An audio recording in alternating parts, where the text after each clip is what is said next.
We're talking laundry, maintenance, dietary, all these different things that you would need inside of a school, of a prison, of a community. We have people that assist with ADLA work, with hospice stuff. There's vocational programs that are available depending on what the facility you end up with. You can get a trade, you can get apprenticeship certified, and each facility that we have in the department has certain ones that are geared towards what they have at their facility. So even though if there were a substantial minimum that the defendant would have to serve, he could go to school, receive an education, and be employed while he's a prisoner. Is that correct? That is correct. All right. Thank you. That's all I have. From the defense. Any programming other than having a job or education would likely wait until closer to the end of any mandatory minimum. Is that correct? Yes. On the other hand, if there was no mandatory minimum, programs would start immediately. Not necessarily. It would start sooner. It depends on if you're speaking of this sentence. I don't know what you mean by that. So it's going to, the assessments that are done are going to dictate a rough figure of what it would be appropriate for somebody to get into programming. The mandatory minimum piece would it's more concrete, it's more black and white. But even without the mandatory minimum, aside from education, there would not be an opportunity for programming outside of the full offender unit, most likely. Now, I can't speak for where he would end up, but I'm just basing it on everything that I've known for the last 21 years of working for the department. But a mandatory minimum tends to delay programming until you get towards the end of that mandatory minimum. That is correct. And you haven't reviewed anything specific to this case and to Willard Mill, correct? No. And you're only testifying about programming. You're not a psychologist, correct? No, I'm not. No further questions. Anything else for this witness? Nothing else. Thank you. Thank you, Mr. Hennessy.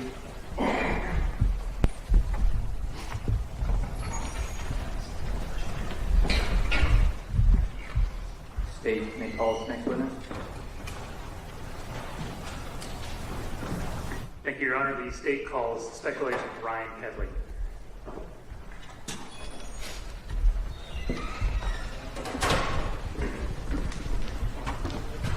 Do you promise to affirm to tell the truth, the whole truth, and nothing but the truth? I do. Please have a seat.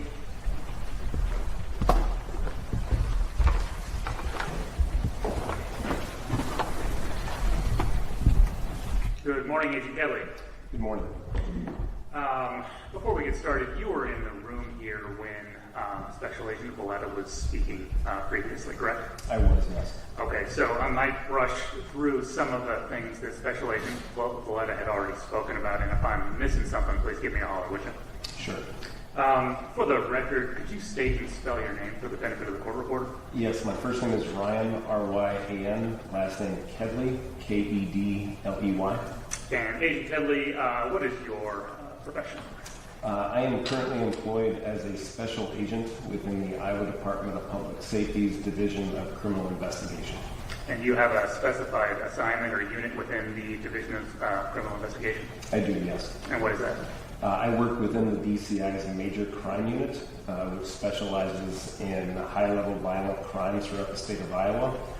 This position I've occupied since 2014. And do you have a regional assignment? I do, yes. And what is that? So my specific office is located just outside the Quad Cities, but my general area of responsibility within which I work is East and Southeast Iowa.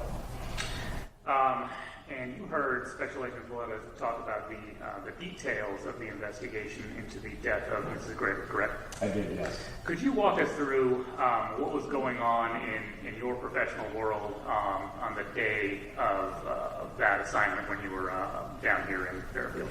Yes, so approximately around the same time that Agent Goodale was contacted and directed by our immediate supervisor to respond to Fairfield with regard to this missing person death investigation, I was also called to respond and provide any sort of investigative assistance necessary. Once I arrived there at the Fairfield Police Department and the Jefferson County Sheriff's Office, I met with Agent Valletta, also with Agent Richard Vale, V-A-L-E, also of the DCI, as well as local investigators to get at least a initial briefing on the status of the investigation up to that point. When you arrived on scene, had the investigation proceeded and progressed to a certain extent? Yes. What kind of a scene were you walking into? And so at this point, by the time that agents of the DCI had arrived there in Jefferson County, we had been advised of Miss Graber's status of having gone missing and then being located deceased at Chautauqua Park. And so as part of that, being advised of that information, under the direction of Case Agent Willard begins delegating certain responsibilities to assisting agents and officers within law enforcement. Those responsibilities can be anywhere from crime scene management to neighborhood canvas interviews to person of interest interviews.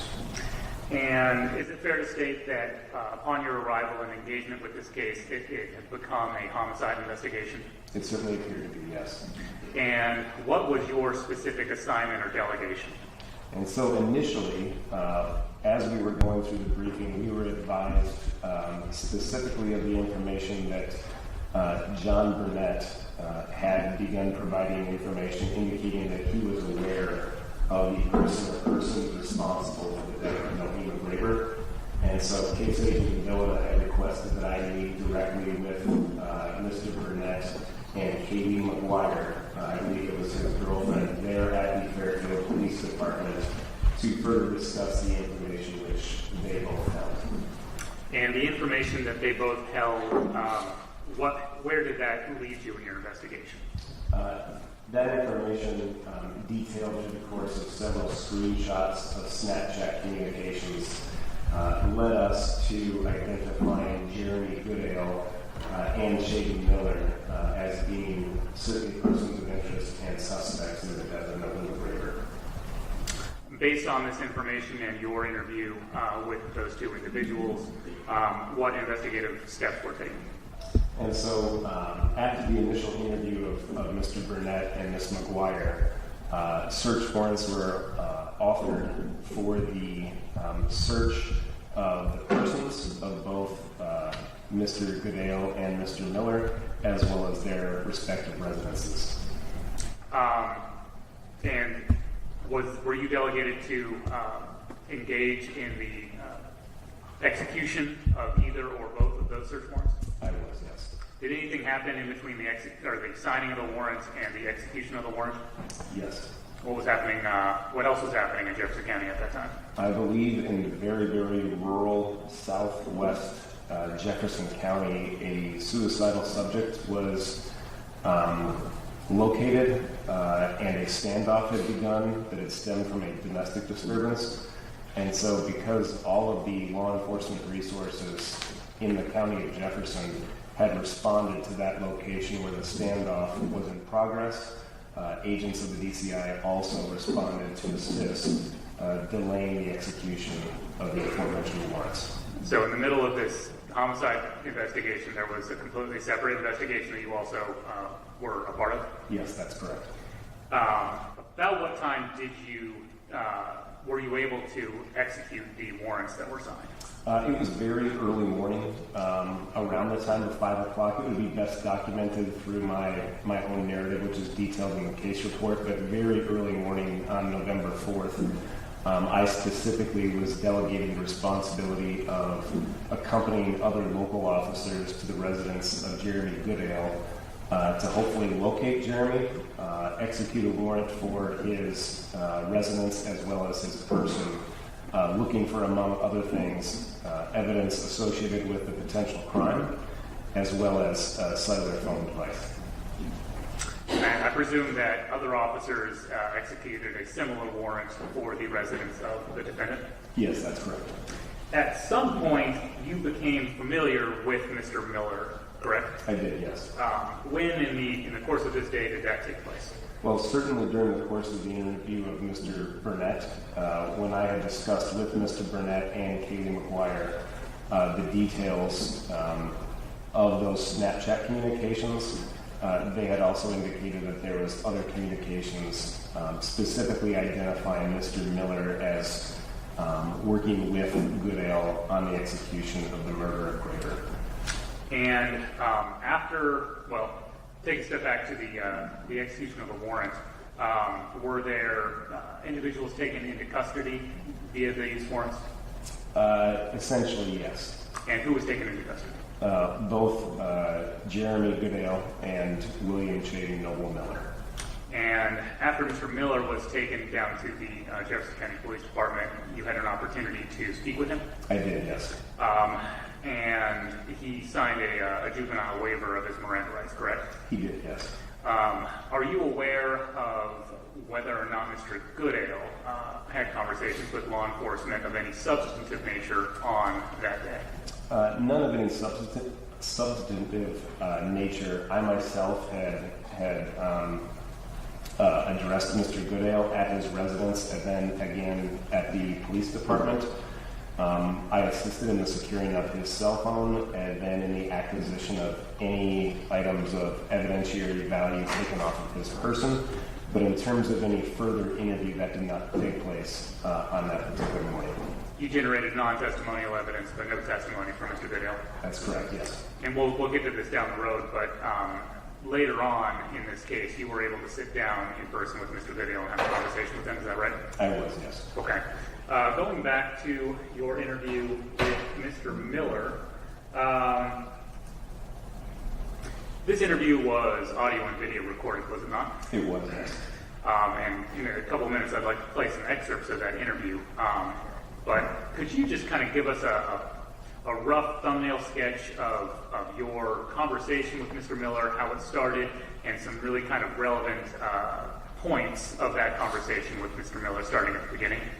Yes, so again, setting the stage, Mr. Miller was woken up from his home and brought to the local police department for the sake of being interviewed as part of an ongoing homicide investigation.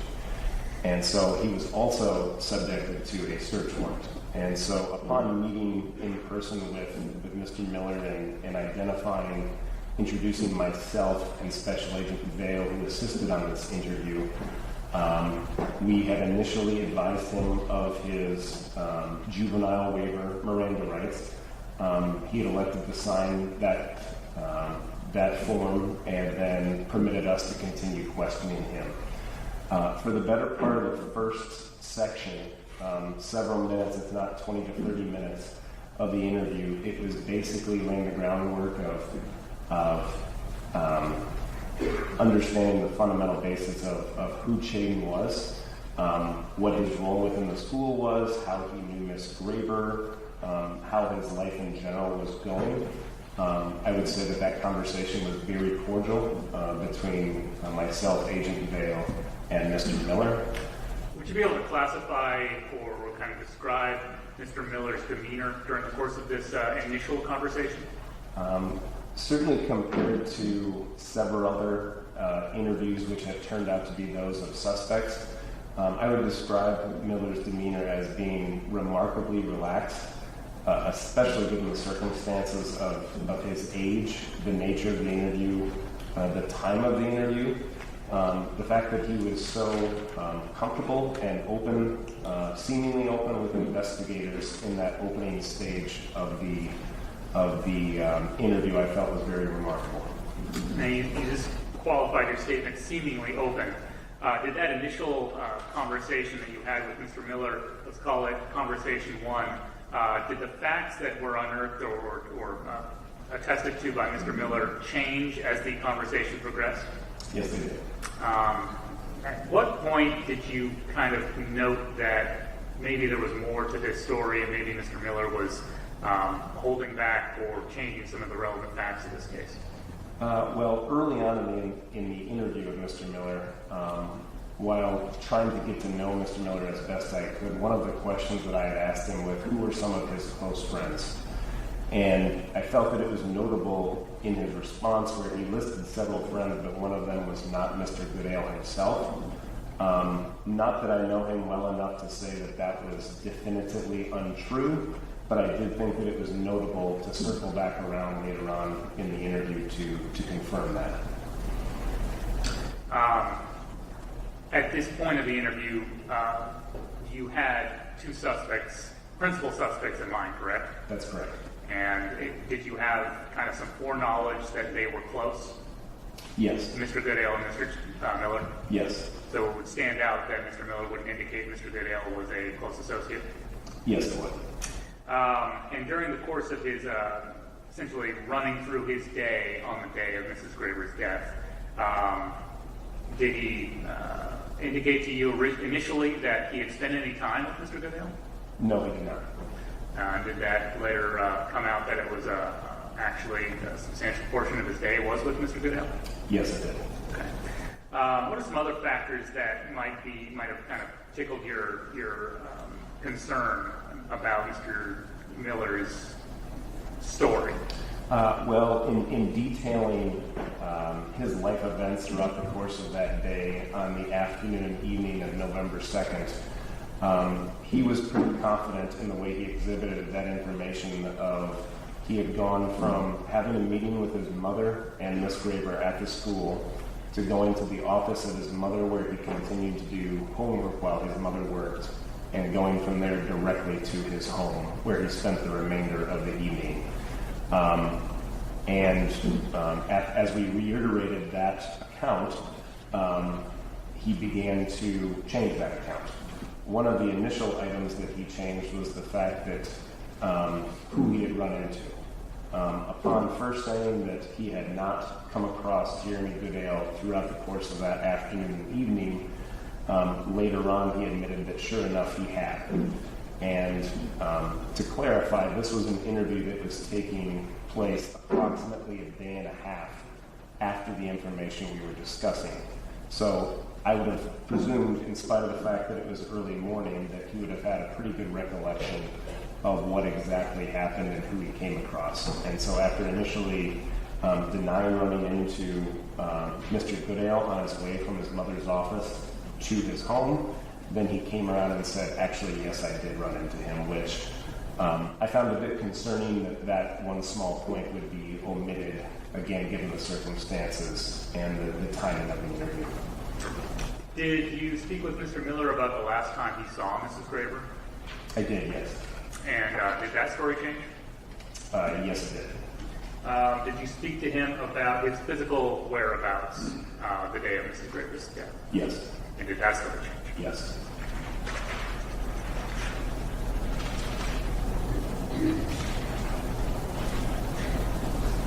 How many versions of the story would you say that Shaden spun for you during the course of your interview?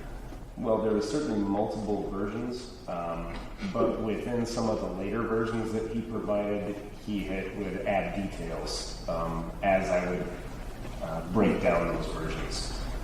For example, in addition to what he was doing specifically, how those actions were taken. Mr. Miller originally denied having any knowledge about the death of Mrs. Graber, correct? That's correct. And later on, he talked about actually witnessing a part or a portion of her demise, correct? Yes, he described an incident where a group of masked individuals, numbered somewhere between 6 and 8, had pursued Miss Graber in Chautauqua Park. Miller described hearing what he described as a thud, and then looking down into Chautauqua Park and seeing this group of masked individuals carry some sort of object into the woods, which he had assumed was Miss Graber herself. Now, did Mr. Miller, was he able to provide for you the names of any of these 6 to 8 masked individuals who allegedly drugged Mrs. Graber into the woods? Not specifically the names of those individuals. No, he was not. Were any names kind of generated by Mr. Miller during the course of this interview? Yes.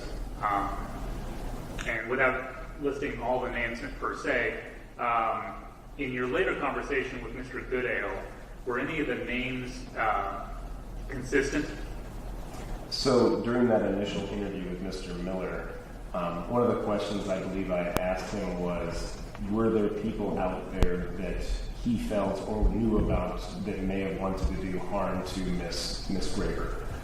He had actually identified that, yes, there were several people that had gone through Miss Graber's class and had ill feelings towards Miss Graber, and then also at least provided, I believe, at least 3 specific names of classmates of his who he thought were capable and had ill feelings towards Miss Graber. In your later conversation with co-defendant Goodale, did Mr. Goodale tell you any individuals that Mr. Miller maybe had a beef with or had troubles with? I believe that he said that he didn't have any issues of bullying, but he did have some disagreements with some of his classmates / associates at Fairfield High School. And were any of the names that Mr. Goodale listed as people Mr. Miller had problems with at high school the same names as he listed as being involved in the death of Mrs. Graber? I believe that they were, yes.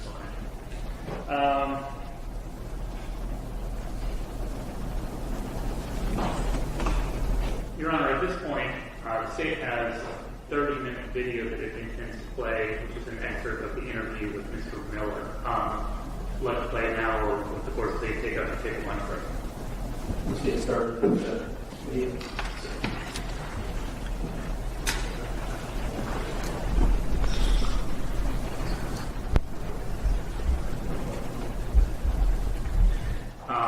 And for the record, Your Honor, the state intends to play excerpts, 30 minutes of excerpts of Exhibit 128, which is already in the record.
Speculation. Do you recognize this room? I do, yeah. I'm sorry. I do, yes. Is this the room that you conducted a interview with Katie Miller? I believe it is, yes.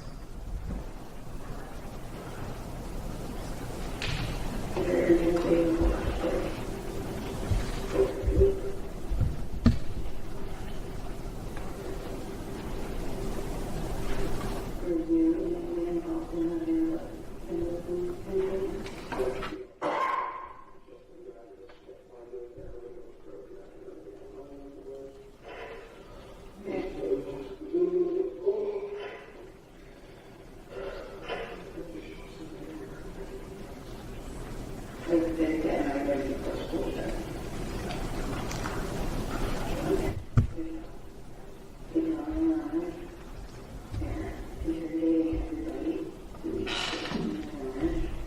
Everybody who had trouble with her.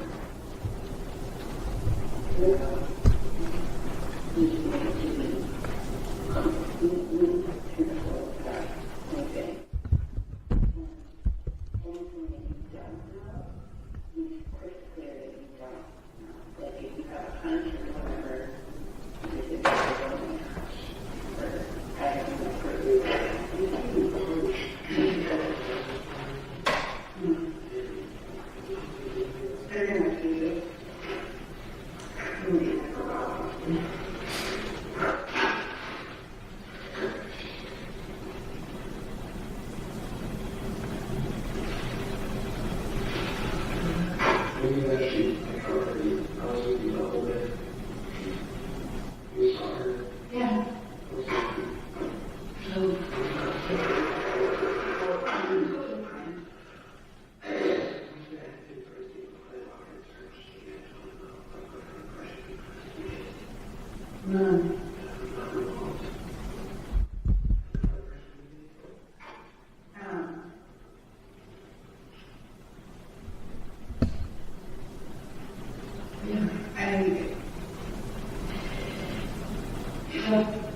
Okay.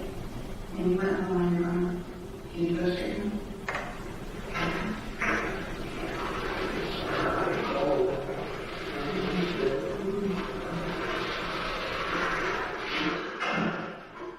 Hey, you got water? It's still, I was in back in the class and I figured out all that stuff against some issues. It has a teacher who's very old fashioned. And my mom was really on me all this money, and she was very persistent, and I got everything done. And I hit a switch, and she's not there. And now I was just like, What was that? Yeah, the negative B plus. yeah. Short of Spanish or species. What were you getting at the end? I was very great because, so I started the year and I had an open mind and how I would work. I'm not really, I don't see how many people to stay in class when I want them. Like they know that it's not hard. Honestly, and it is not how. And I really just felt a very future. So I started the conviction when I'm working. It's like the approximation teaches, it goes around in my head. The way I work, I really change the pattern. And I review them over and over again. So I'm not bad at Spanish. Spanish one I got a B plus. It's really, she did great. She used technology, was a Quizlet, and reviewed last part every day. It's very, very old fashioned. And technology, yeah. It's like she's on. And she's not very good at English. It's sad. And she kind of sang from class and like lots of stuff, and then those verses, but I feel like the information has not been covered nearly enough. There's some kids like us can do it, and they're there. There's this girl has to be honest, with my stuff, and I still play everything. And the server also has to do it as my homework. Because there's like, you've never studied, but like, the life and stuff, so it's not over those words and everything, but you need to understand what they're concepts and stuff. Yeah. And I really understand how to do that, and I was trying to get through this, I don't know, yeah, so, yeah, that's what I was over with, and then I just kept moving on mission, and she's good favorites. I know, she's but I would love her, and she will prioritize the favorites, even though that's the one that we're doing the master class, and the way she teaches is not like half the class. So Tuesday, I got in like 12:40, and then did my whole routine, and then went to school to meet with Miss Graber. Okay.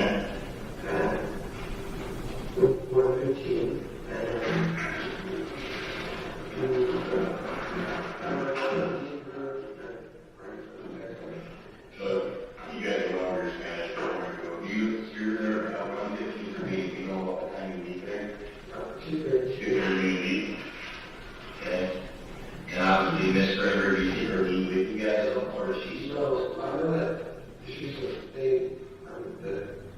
school has said that they, the last time they see her on campus, that they can afford. I know that she's for school that every grade can stay at hour long for kids coming in and doing work Goodale, keep creating, generating new. So, she was at 4. Okay, very good. So, as Dick mentioned, where you're helping out with the investigation, trying to figure out what happened with Ms. Graber. What do you think happened to her? It's not like she's a very routine person. So he likes her. When you say she's very routine, what do you know about her that would indicate that she's very routine? Well, she's always on time. She's always where she says she'll be. Where she says that. I don't have so much of a personal relationship with her, but I know people that do. We're up here and stuff like that. She's just cool. And who knows of that well that knows her routine? Caitlin, I don't know what I'm saying. She's going to be in Spanish. And they know her well enough to know that she's very routine. I mean, one of the things that we're trying to do is trace steps. And so kids are kind of so small, you can get information about anybody at the school pretty quickly enough. You just ask for even if it's just kind of lingering. It's just information. Yeah, pretty easy. I know that when she did it in Mexico, she could have just I'll get it in my bag, I don't know. Right. I think she's at least finished it. There's 2 weeks left. I'm gonna share on it. I'm not asking about their relationship.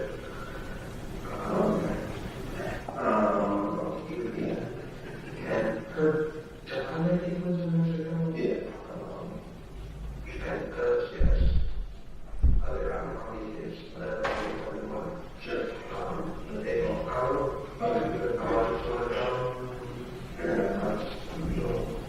Okay. Do you know of anybody out there that would have serious gripe with Ms. Graber that may want her or something? I know there's one kid that always say about the process and they don't like her. She's kind of an asshole sometimes.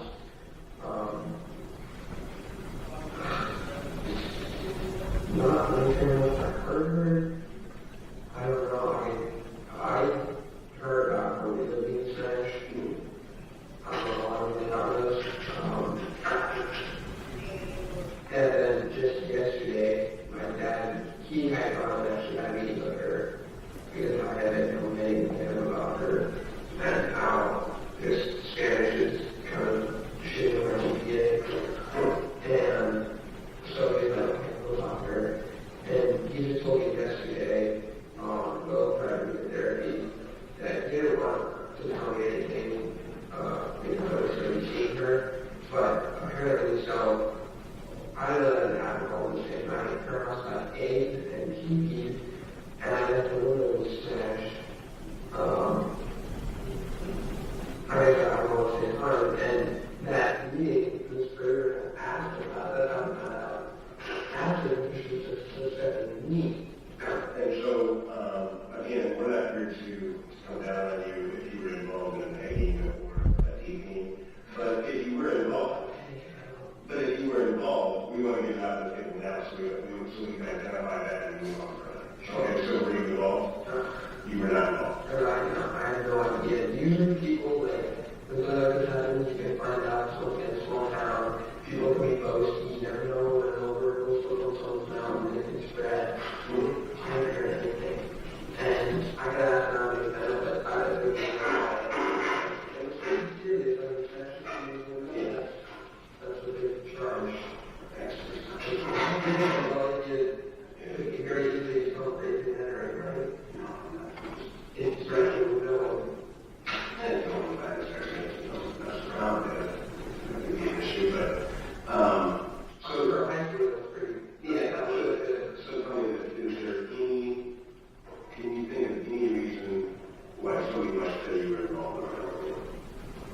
Because we got into class. Okay. But like with a little bit more specific, like anybody might say like, hey, listen, I know for a fact he was involved. Not I think he was, but I know for a fact he was.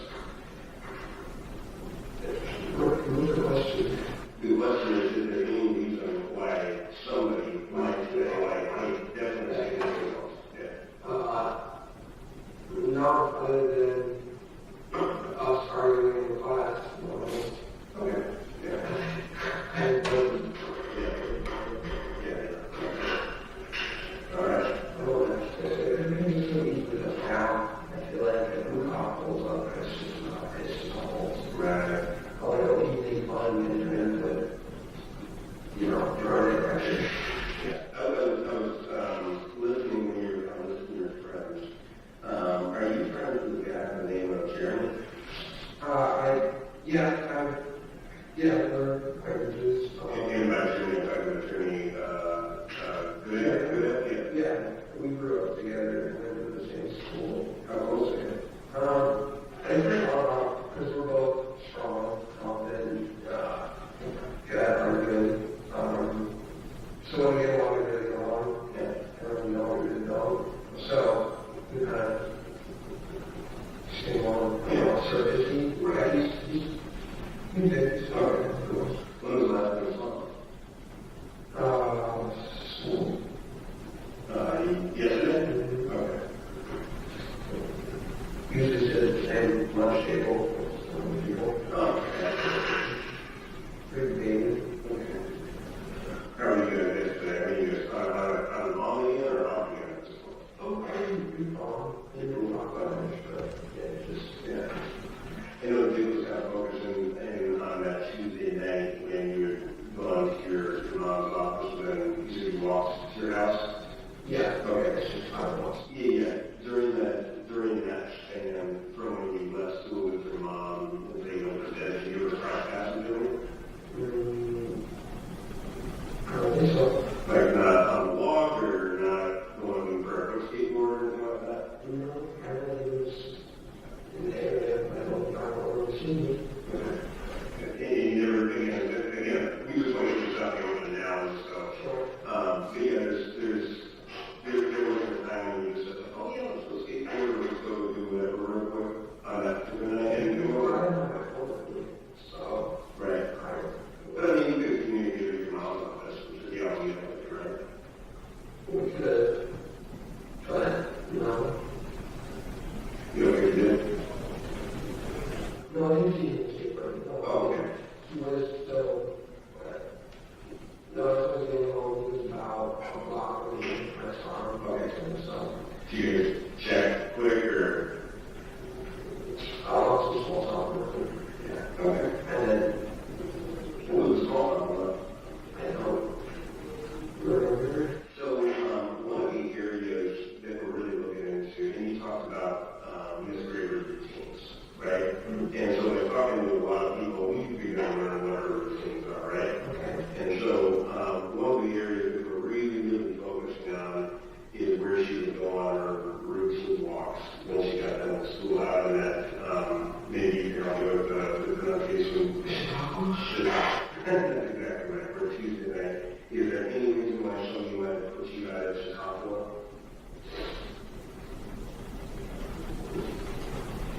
I looked like other people, and I was wearing a black hoodie. I think that thing, sweat, I don't know. Yeah. Okay. Hey, tell me about the situation that you described. And remember, and before you get started, just kind of remember what I just said about 10 minutes or so. Okay. Okay? I was at Chicago with Jeremy, and I seen this very car pull up. And this is yesterday. And Or sorry, Tuesday night. right, was saying something, and I had some prior something for the past 2 days, and I knew that this is when I'm going to be, because I don't know what's going to go down, and so I did. Okay. And I don't know anything past that point, other than the next day, I see that she's not tested. Mm-hmm. going during your initial about the parking lot? Not by the parking lot. And so I have to leave shoes, and then sometime shouldn't be right, and we'll come to this burger. What was it you I had heard prior things in the past week about just a lot of people talking about this burger, and just I knew something. I read that there were people at the park posted up, I don't know, on the trail or what, and I had seen the teenagers who were coming like in the distance of the town, and it was sketchy past here, and I think something might come down. I need to disassociate myself, because I'm staying on the right track. I need to keep clean record. I'm getting all my phrases, I'm getting myself credited. I'm not going to problems up by becoming a suspect because of me being fine, something that just happened, and being a teenager. And so You say you didn't do anything.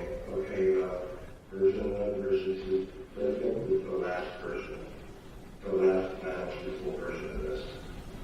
Okay? I'm not welcoming. I'm being 100% honest with you. Okay, like I said, a lot of people working on this. I can tell you're right that you have regret. Okay? But lying and falsehoods and half-truths don't show a person who's remorseful about what they did. we were on the path, the road, and there were people. Okay? I'm telling you, this was not a one-person thing. There were 5, 6, 7, okay? And I walked down, and there's a picture that I had off in this bench, and I sat and said, you really, because there's, I think, we had something was going in hand.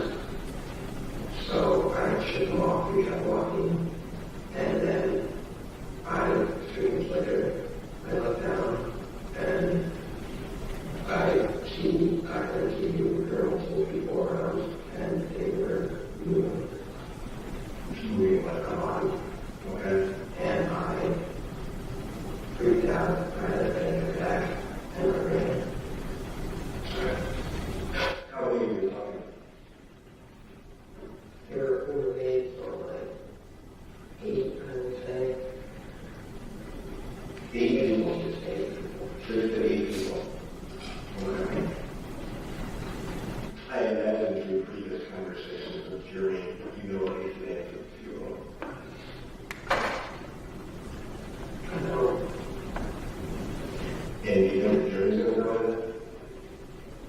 That If you don't know anybody else involved, you would just sit with that one. You know what about any of these things are, right?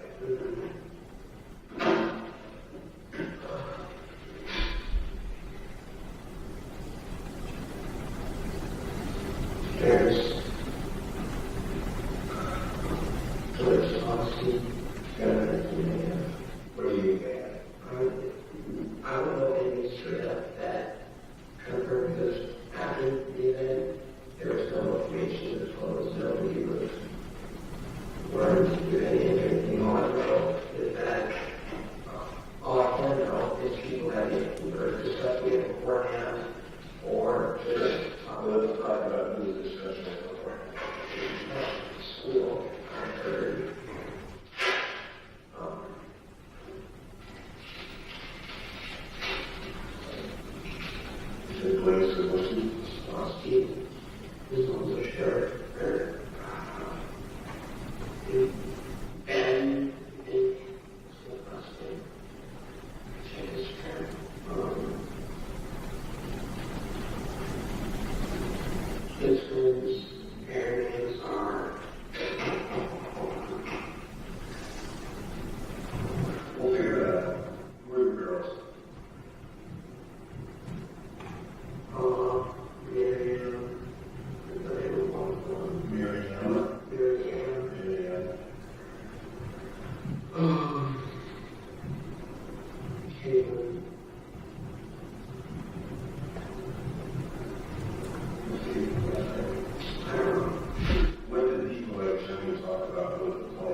you know they knocked her out? because she was not consistent. She was getting distracted. And They would know that you could stab somebody and not knock her out. So how do you know they knocked her out?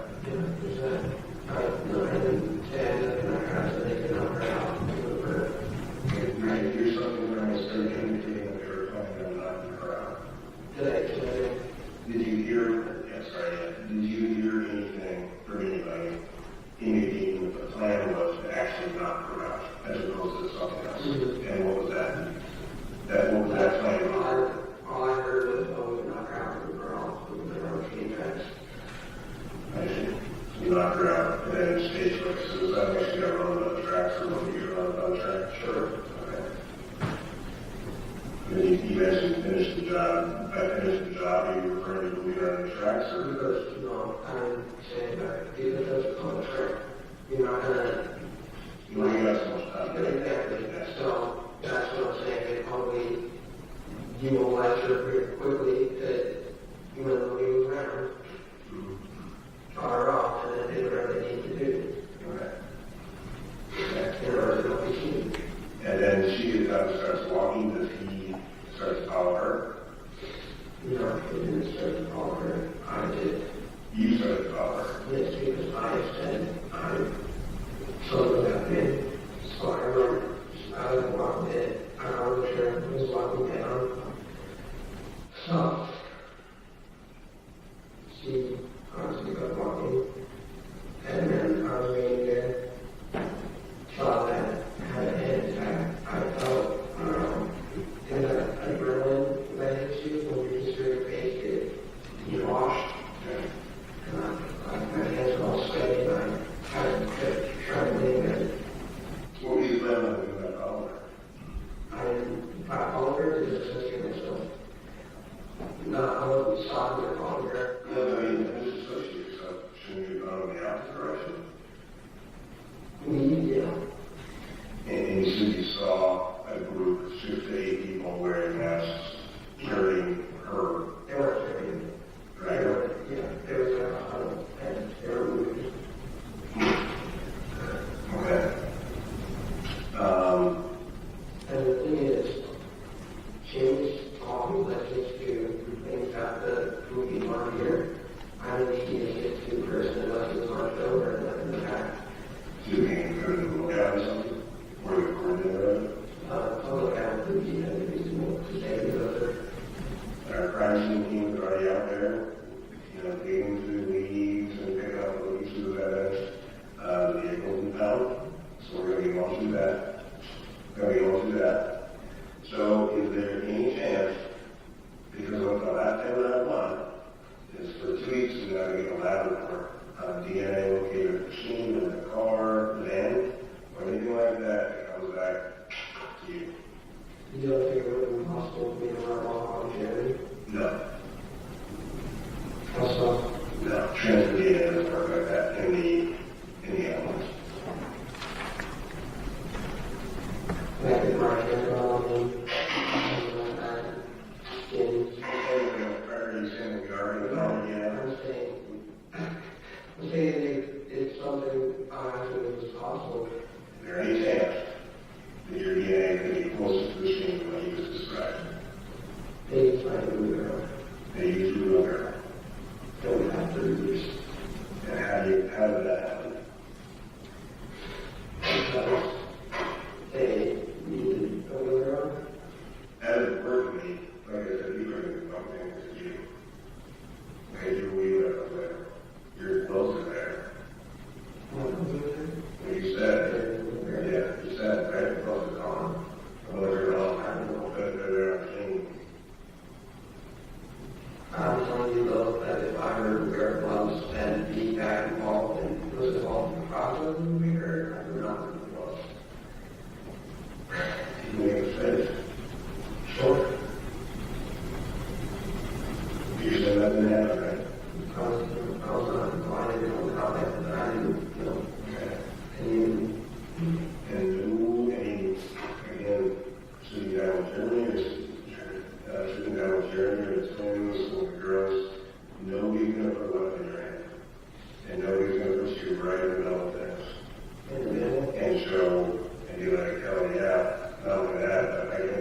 she was substantial, she said she wanted, I don't know what they do with her, so she wanted. And I was in back and come see the car for that. Was she in the car with you that time? Yeah, she was there. She was in the beginning, like driving her, because her car was like there. And you've been in that car the last 48 hours?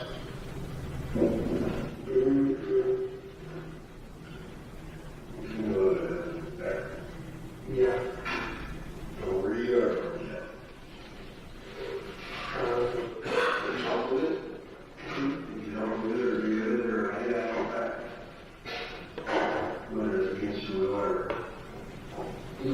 Yeah. Okay. Did you drive? No. You didn't drive. You were in the passenger seat. I wasn't in the car. I pushed it. Push it down. Yeah. Push it off. So where it landed. Yeah. You were in the rear position. You were in the driver's seat.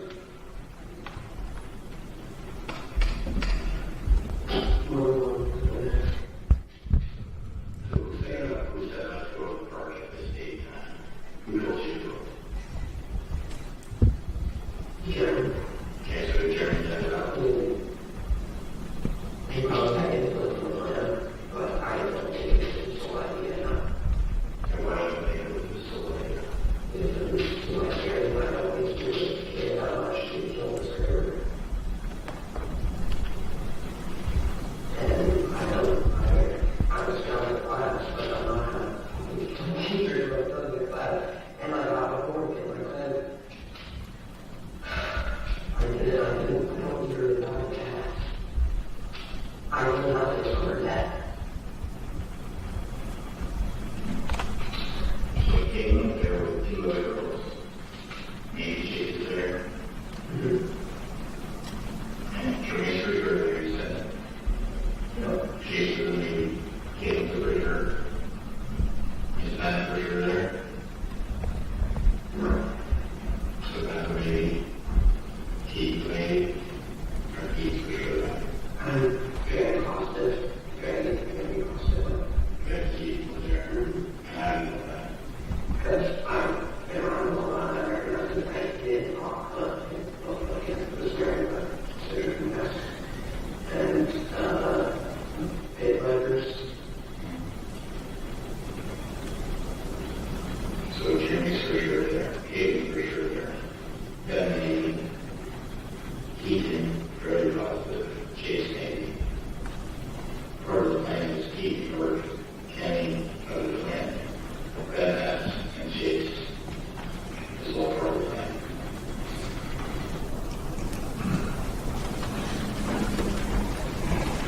Speculatively, during the course of your investigation, was there any record or evidence whatsoever as to any of the individuals listed by the defendant being involved in killing Mrs. Graber besides Jeremy Goodale? So my role in this investigation was somewhat limited to those opening few days, and Case Agent Valletta would be the person to specifically discuss whether any other information was reviewed indicative of other parties being responsible. Me personally, I am not aware of any other additional information that came about indicating others were responsible. Thank you. This time is probably a decent time to pause for lunch if that's the court's attention. Yeah, we can take our lunch break now. And counsel, if I gave you guys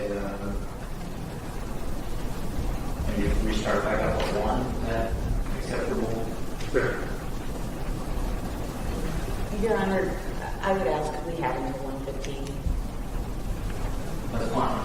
We'll be tomorrow if we don't keep the train on track. So we can maybe everybody try to be back there at 1 and start as soon after 1 as possible. We'll take our 1 recess.